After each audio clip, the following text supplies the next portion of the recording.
Naghahanap ka ba ng pinakasulit na HMO plan ngayong 2025? Hindi mo kailangan gumastos ng malaki para makuha ang best benefits. Narito ang top 3 HMO plans na worth it sa presyo. Maraming HMO providers pero alin ang pinaka-affordable at pinaka-complete sa coverage? Let's break it down. Narito ang top 3 HMO plans na pasok sa budget at sulit sa benefits. Number 1, PhilCare ER Vantage, 1,500 per year.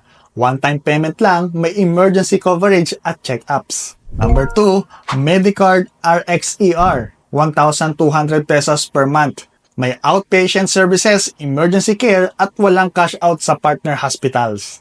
Number 3, MaxiCare Prima, 1,000 pesos per month. Unlimited consultations, lab tests, at may dental benefits pa.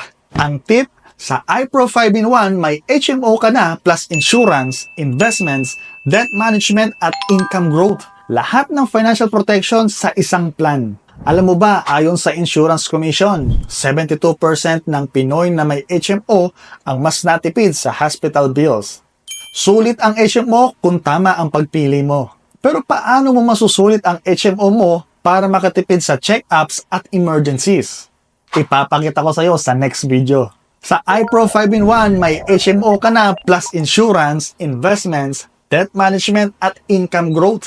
Isang plan para sa lahat ng needs mo. Click the link para mag-apply at maging worry-free.